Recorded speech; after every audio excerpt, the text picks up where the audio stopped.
প্রত্যেকটা মেয়ের সকাল শুরু হয় চিন্তা করতে করতে, সারাদিনে কি করবে না করবে, কি রান্না করবে, কি করবে, এসব নিয়েই আসলে দিন শুরু হয়। হাই বন্ধুরা, শুভ সকাল। সবাই কেমন আছেন? আশা করছি ভালো আছেন। আমিও খুব ভালো আছি। আসলে যে কথা বলছিলাম যে প্রত্যেকটা মেয়েরই কিন্তু সকালবেলায় উঠেই একটা চিন্তা থাকে যে কি রান্না করব না করব, সেটা চিন্তা থাকে নাকি থাকে না? আমার কিন্তু থাকে। তো আমি সকালবেলায় কি করি, আমি সকালবেলায় উঠে ঘর বাড়ি ঝাড় দিয়ে নিয়ে তারপরে আমার বরকে চাটা খাইয়ে ও অফিসে চলে যায়। তারপর আমি স্নান টান করে পুজো টুজো সেরে তারপর কিন্তু রান্না করতে আসি।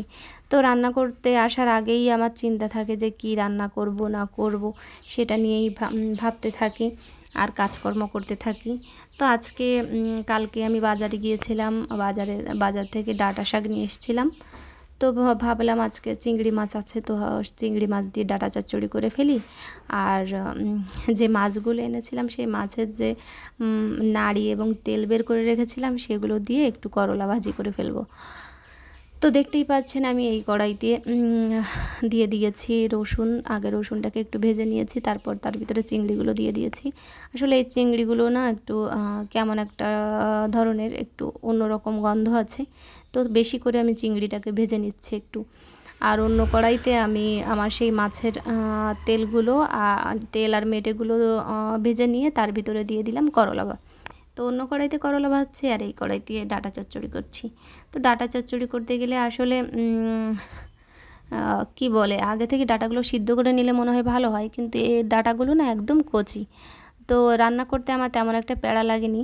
তো রান্না কিন্তু মানে ডাঁটা আমার বেশি পছন্দ না, অনেকেরই পছন্দ, কিন্তু আমি কিন্তু ডাঁটা পছন্দ করি না।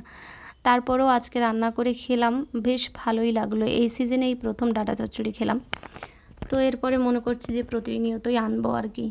আসলে দুপুরবেলায় শাক পাতা হলে আমার কাছে বেশি ভালো লাগে। আর সব দিন কী বলে মশলার তরকারি কিন্তু আমার খুব বেশি একটা পছন্দ না। মশলার তরকারি একদিন দুদিন খাওয়া যায় বা একবার দুবার খাওয়া যায়, কিন্তু প্রতিনিয়ত একটানা মশলার তরকারি আমার একদমই খেতে ভালো লাগে না। কার কার ভালো লাগে আর ভালো লাগে না কমেন্টে বলবেন। আমি কিন্তু প্রতিনিয়ত যে রান্নাবান্নাগুলো এগুলোই আদা বাটা, জিরা বাটা, পেঁয়াজ রসুন এগুলো খুবই কম দিই। তবে শাক রান্না করলে আমি কিন্তু রসুনটা অবশ্যই দিই, কারণ আমার শাকের ভিতরে রসুন না দিলে একদমই ভালো লাগে না। তো এইখানে আমি সুন্দর মতো ভালো করে ডাঁটাটাকে কষিয়ে নিয়ে তার ভিতরে এই যে জল দিয়ে দিলাম। তারপর ঢেকে ঢেকে এই যে রান্নাবান্না শেষ, আমার করলা ভাজি শেষ। তারপর দুপুরবেলায় ঘুম দিয়ে উঠে একটু চা খেয়ে নিলাম। সেইখান থেকে উঠে আসলে এই 2-3 দিন ঝড় বৃষ্টিতে যে অবস্থা হয়েছে বাসার সামনে, তো ভাবলাম হালকা পাতলা একটু ঝাড় দিয়ে নিই। তো এই তো আমি বাসার সামনে এটাকে পরিষ্কার করে নিচ্ছি। তো আমার আজকের ভিডিও, সারাদিনের ভিডিও, আসলে সারাদিন তো না, এই যেটুকু ভিডিও দেখালাম আপনাদের কাছে কেমন লাগলো কমেন্টে বলবেন কিন্তু। বাই বাই, টাটা, নমস্কার।